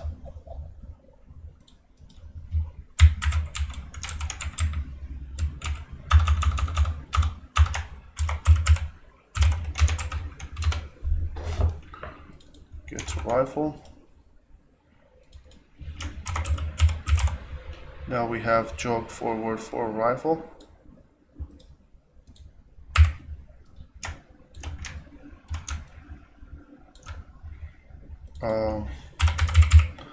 Walk forward for rifle. Now we want an idle for rifle. There is idle ADS. I don't know what does that mean, but so we get now all of the poses. Again, we are going to make different blueprints for each of these later, but this is the quickest setup we can do right now. Okay, now we are listening to the weapon change and we are switching the weapon switching the animation based on the weapon. So now if I play and the weapons, okay, now 2, 3. Okay, there's something wrong, then it is not working. Well, the delegate is not working. Okay, I just connected this. Let's see.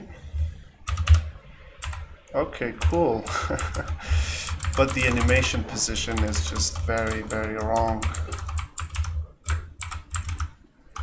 I think I know what's going on. It's about the socket.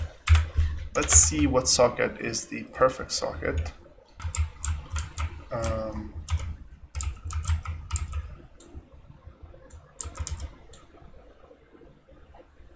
Yeah, I think there is a way.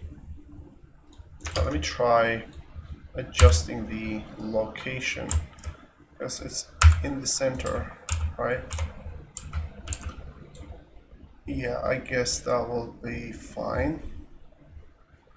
Let me just go to the modeling, pivot, just move the pivot.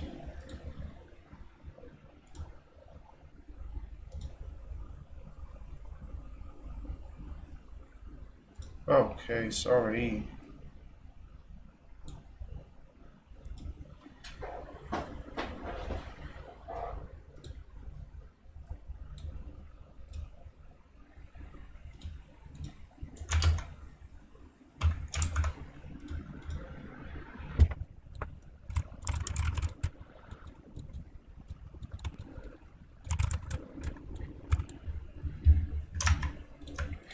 Okay, so I adjusted this socket and adjusted the pivot for the weapon so we can just attach this in so they can just go into the correct location automatically. And now all I'm going to do is just replace this with my socket.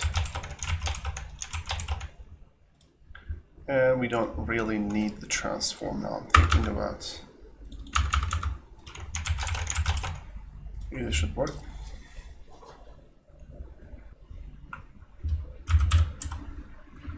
Alright, so you see now we have the socket is a bit odd. It's not very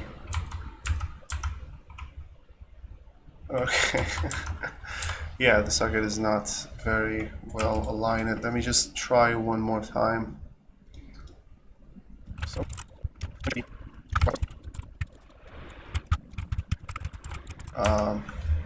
add weapons. 2, 1. Okay, yeah, they are facing a bit downwards, both. Yeah, that's the only problem now we have. Let's just go ahead and like that. Okay, we added weapon, now rifle and pistol. And the cool thing is we can walk and we can run. Okay, this one is yeah. Yeah, looks good to me. So now we have a capability of switching weapon, and Now we have different weapons. We can have different cases for the weapon, and we can walk and run with each weapon. I'm thinking we might switch to an 8D direction, to be honest, but I think this is fine for today. So now we have a basic animation and weapon system that is all handled very efficiently by some abilities, which is no more than several lines of code. That's why it's very, very powerful to use gas in these situations. I guess this is fine for today. So I'm going to continue. So I guess this will be the second video I made. So now let me just say that features once more again. So now we can walk around. Now we can have add weapons. Now 0 is just going to add the rifle. So now 1 and 2 I can switch to rifle. When I click 3, there is nothing going to happen because I don't have the pistol in my inventory. So when I click 9, now I have pistol in my inventory, so I can activate it, which means it's pretty flexible system, and we can extend this very, very easily to any kind of weapon later. So now we have this and we can switch. Now what we need is to basically add weapon abilities to allow them fire and then listen to their ammo count and so on. I'm going to continue in this series for the next week because I'm off today. That's why I worked on this game project and video yesterday and today. We're going to continue this for the next week. Thank you so much for watching. See you next time.